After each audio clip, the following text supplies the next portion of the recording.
I mean, I think one of the mistakes the church makes is this. Again, I can't speak to your culture. I'll speak to my own. Is that okay? Yeah, that's okay. Yeah.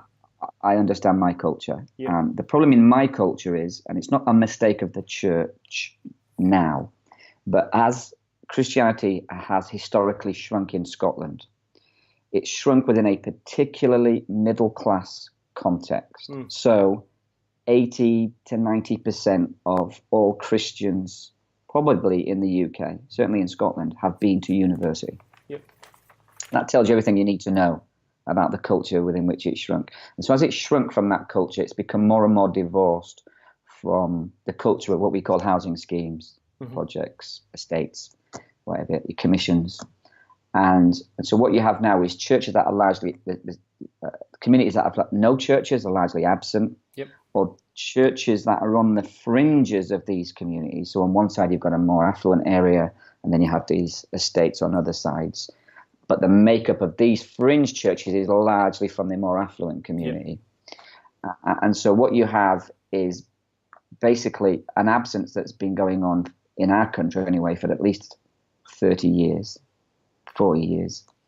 And now we have a new generation of Christians sort of buoyed by the resurgence of, Keller's generous justice, mercy ministry, all that chat, who are now looking and thinking of ways they can reach the community. And one of the biggest misunderstandings is cultural, is that middle class Christianity tends not to be confrontational.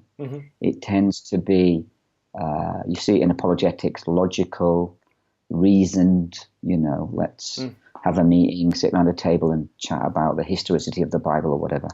Whereas our culture is very confrontational. And I didn't, for instance, my testimony, I didn't like the fact that the Bible was saying, all have sinned and fall short of the glory of God. No one's without excuse. We suppress the truth. But I appreciated the fact that it was told to me straight up, no messing around. And I think that's a huge cultural problem in evangelism in our communities from outsiders who come in. They want to be loving, and in loving, they try and be affirming. And in being affirming, you can almost legitimize and excuse away our sin.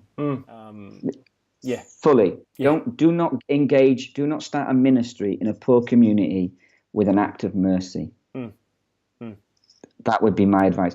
A great book I recommend, and he actually did the foreword to Church in Hard Places, is Brian Fickert's When Helping Hurts. And I'll be clear, because Brian's a geezer.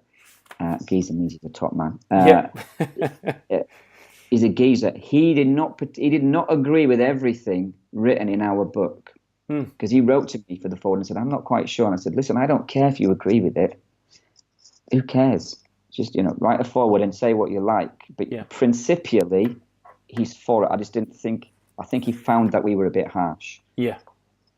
But again, I think that's to culture. So When Helping Hurts is a great book.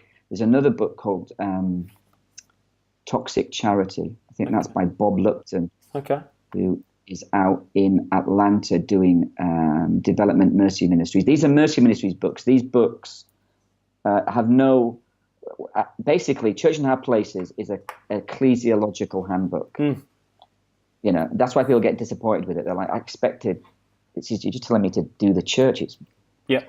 What's that? Whereas these other books are more from developmental, missiological perspectives. And I guess that's one of the things I found helpful, that you actually say, you actually speak about the importance of the church being connected to the ministry. So it's not coming in to do ministry and then going out. It's actually the church. The church loving one another, letting people see that, but also, inviting people into the community. And I guess the harsh chapters, or I guess some of the criticism could probably come with, is the membership and discipline, chapters where you actually, I guess give people encouragement to think about how they might disciple people in a context where, where lives are hard.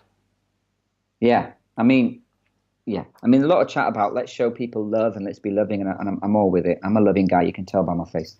And we're not saying that, but the problem is this: when love comes with a handout, which it has in our communities for too long, 30 years of mercy ministry in my scheme didn't leave us with a healthy church. Didn't leave us with a church at all. And all I'm saying is that type of ministry not connected to a local or localized community can actually sometimes be harmful.